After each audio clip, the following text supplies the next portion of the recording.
There's a world of difference between winning and making ourselves feel better while we're losing.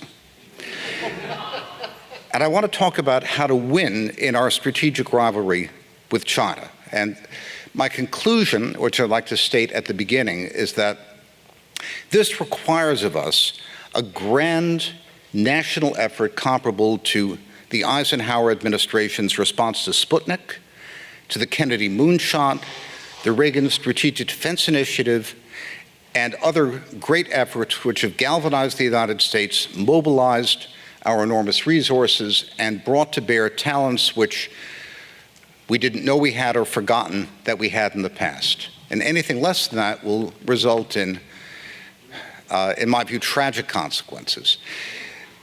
Yoram Hazony's excellent book, The Virtue of Nationalism, which I reviewed for Tablet magazine, mostly favorably, posits a distinction between nationalism and imperialism.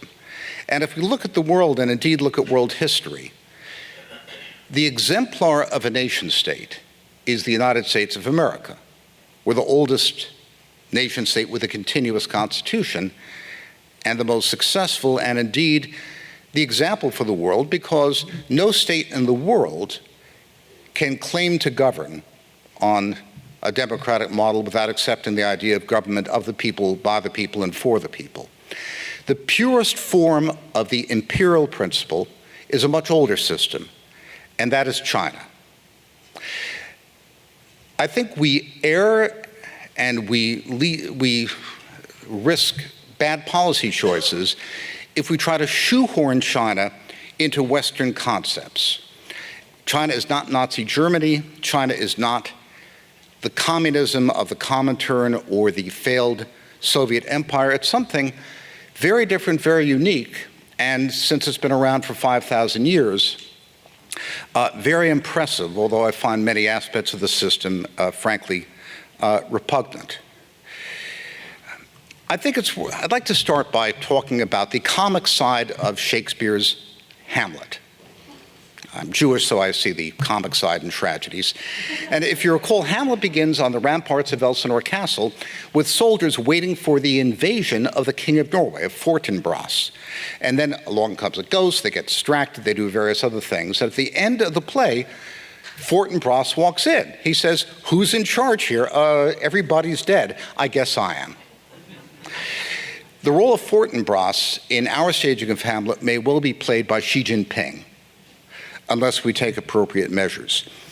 China is not a nation state, but an imperial organizing principle. The Chinese empire preserves, as it were in glass jars, the fossils of hundreds of nations that it has assimilated over the centuries. Nearly 300 living languages are still spoken in China.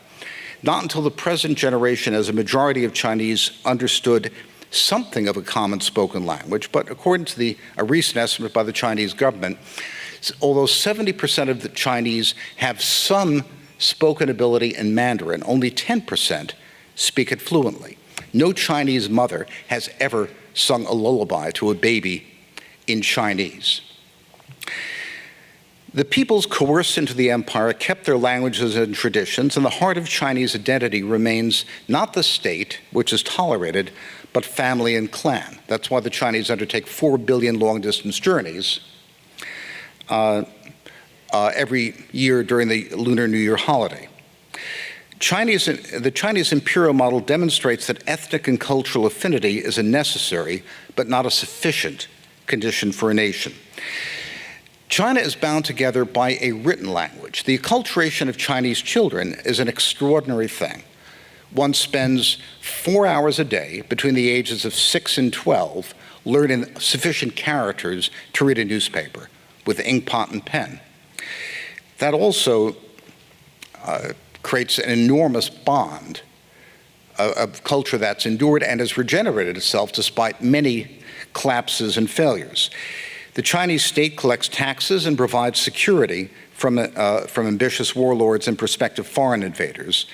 And from the building of the Great Wall to the Great Leap Forward, it has exercised unimaginable cruelty, but it's also created a vast meritocracy through the Mandarin examinations, which incorporates new talent from the whole of China.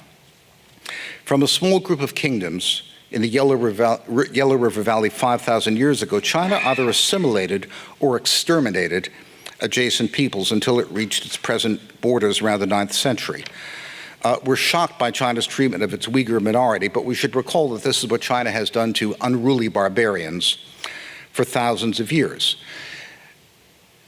Why has China regenerated where Rome fell, Greece fell, and so forth? Well, for one thing, China never worked on latifundia-based slave labor. The basis of the economy was always the extended family farm. Perhaps 30% of Chinese had literacy 2,000 years ago, and Europe was almost entirely illiterate. China has had a tragic cycle of history in which the lack of arable land has led to famine, peasant rebellions, foreign invasion, and dissolution many times during its history. What has changed in the last 2 generations is that no Chinese need fear hunger anymore. China's food problem is conquered by technology. So China's inward focus and susceptibility to internal destabilization is really a thing of the past. China is prepared to expand outwards, and that's the central topic of my presentation. Just to put things in context, since 1979, when Deng Xiaoping began the so-called liberalization, the industrialization policy, over the ruins of the Great Leap Forward, China's per capita GDP has increased in US dollar terms by 48 times. This is a stupor mundi. It's the economic miracle of history. As has been mentioned a number of times in this conference, in our own self-admiration, we assumed that if China became rich, it would also become democratic, it would become politically liberal. No such thing has happened. China remains the same empire it has been for thousands of years in the same principle, but with one enormous difference. It can now expand outwards. China, having reached its natural boundaries, has not been a territorial expansive power, except, of course, for Tibet and Xinjiang, which it will not give up. It will go to war over Taiwan. The reason it will not give up Taiwan is because in the Chinese principle, if one rebel province can challenge the central authority, all of them can. So China sees any defection from the imperial state as an existential threat and will fight to the death to prevent it. Any dynasty would do that, not simply the communists. So when you talk about reinforcing Taiwan, you have to consider whether you want a full-dress war with China, which I don't believe we do. What does the Chinese empire look like expanding outwards? Well, I'll give that to you in one word, and that's Huawei. Huawei is not a Chinese company. It's an imperial horde with 50,000 foreign employees. China used state subsidies to bankrupt its competitors and hired its engineers. Chinese are plenty creative. I worked as an investment banker in China for a Chinese-owned boutique in Hong Kong for years. There are plenty of creative Chinese, but even if you insist that Chinese are not creative, which I think is a nonsense statement, they can hire all the creative people they want, and they have. I'd compare Huawei to the Mongol army that confronted the Abbasid dynasty in Baghdad in 1258. The Abbasids thought, with 12-foot thick walls, why do we have to worry about the Mongols and their ponies and bows and arrows? They didn't realize that the Mongols had brought with them 1,000 Chinese siege engineers who, with their siege engines, destroyed the walls of Baghdad within 3 weeks, at which point the Mongols went in and killed everybody in the city. What does the dynasty want? It does not want to replace the United States as the world superpower, as some of the popular literature exists, because its notion of what a power is differs so profoundly from ours that it's misleading to think in terms of replacement. It doesn't want to replace us as the controller of a global war on terrorism. It doesn't want to manage Russians' ambitions in Europe and the Middle East. It's happy to gestate a new Sinocentric economic order under the shelter of American power. China's economic strategy has 2 prongs. The first is technological supremacy.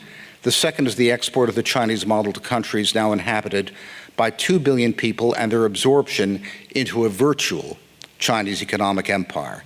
And this is expressed in the Belt and Road Initiative, which proposes nothing less than the thoroughgoing economic transformation of the global South, as well as Europe. So-called developing countries generally don't develop because development is a few big projects from the South. Huawei goes into developing countries with broadband, connects everyone to the internet, brings in Alibaba, Chinese commercialization, Tencent, Chinese banking, e-finance, e-commerce, with the idea of ripping out traditional society by its roots and sino-forming, I think is the right word, the economies underneath this. Now, the attractions of this are remarkable. In Europe, some of our most nationalistic friends are also the most eager to do business in China. Poland is our best friend in Europe. But Poland's great national project also is to build an enormous airport 40 miles east of Warsaw with the biggest air freight capacity in Europe to be the transshipment point for Chinese trade for the rest of Europe. Frankfurt can't expand for various reasons, so the Poles are expanding for them, and they're linking that to a new rail hub direct to China. The Poles have decided their economic future is with China, and that's true of most of the rest of the Europeans. Italy is the first group of 7 countries to sign on to the Belt and Road Initiative. So when I say that there's a difference between winning and making ourselves feel better, at this point, we're losing. The Eurasian landmass is falling slowly under Chinese governance. Chinese are also building national broadband networks, by the way, in Mexico and Brazil, so it's not simply Eurasia. Now, to paraphrase Leon Trotsky, you may not be interested in industrial policy, but industrial policy is interested in you. I happen to like free markets. I'm an old supply-sider. But national security comes first. And we're dealing with an Asian model which really, since the 1868 Meiji Restoration in Japan, treats investment very differently than we do. Capital-intensive industry in the Asian countries, not just China, is viewed as a public good, the way we look at a stadium or an airport. So massive subsidies are used to build up high-tech, capital-intensive industries. When Peter Thiel says the venture capital industry or U.S. tech companies don't like to produce goods-producing things, well, that's quite true, but one of the reasons is that they're facing massive subsidies from the Asians. So without some kind of government intervention, China will dominate industrial production, will be in big trouble. Huawei's great achievement has been to dominate 5G technology, 5th generation broadband. This is not simply downloading movies faster on your smartphone. It's a set of industrial controls, military applications, the control of drone swarms, next generation of warfare. It's a game-changing technology. Huawei holds 40% of the patents for 5G. And with state subsidies, they've leapt ahead of the United States. We have no entrant in that field. No American company offers comparable equipment. So from the European standpoint, not just the 5G rollout by itself, but all the applications that hang on it will be sourced from Huawei, and none of the Europeans is willing to wait a few years until we get our act together. So all of our efforts to persuade the Europeans not to go with the Huawei rollout have basically failed. The Japanese won't, they'll do their own system, but even the British, every one of the 5 British telecommunications mobile providers is now installing Huawei base stations as we speak. The German economics minister made a special pilgrimage to Shenzhen a couple of weeks ago to meet Ren Zhengfei, the founder of Huawei, in a public expression of obeisance.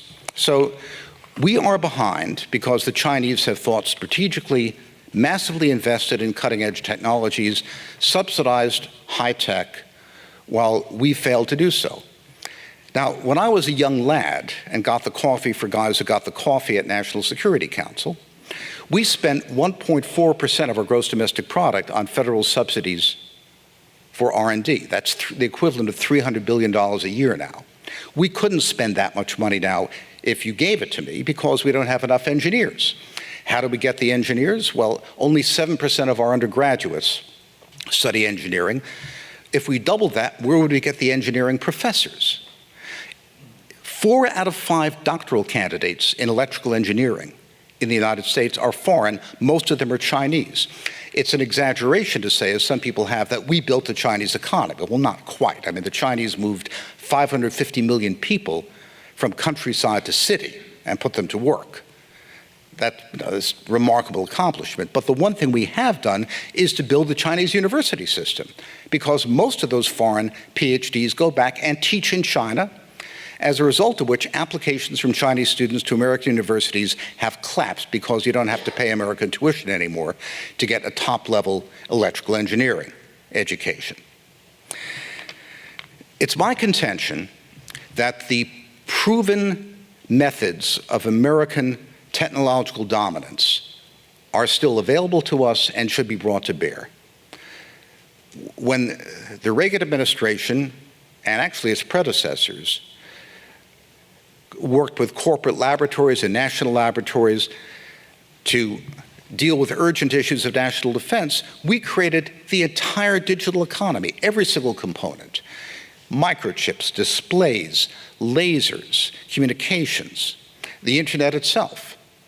That was all an American invention, virtually none of which is being produced in terms of the hard goods in the United States. That's what we need to go back to.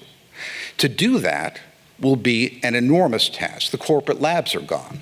The national labs are a shadow of what they used to be. Our engineering schools are limited.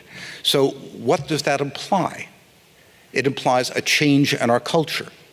It means that educational subsidies have to go for engineers and not resentment studies. It means the universities have to serve a national purpose.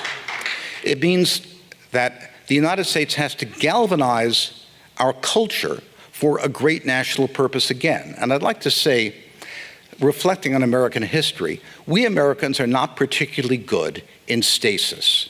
We're good on the move. We're good when we're challenged. When we're not, we tend to get complacent, or Urim said, drunk with power. It's this kind of challenge that, in my view, has the potential to change our culture, and it can only come from the top. It has to come from the President of the United States. I speak to you as an unashamed, enthusiastic supporter of President Trump, and if I criticize certain of his actions, it's only because I think they won't get the results that he wants, and I want him to succeed. We need this kind of grand national purpose. We're well past the point where tariffs or bans on exports are going to do the trick. It's a major national commitment, and I think that's the choice we have before us. So thank you very much for your attention.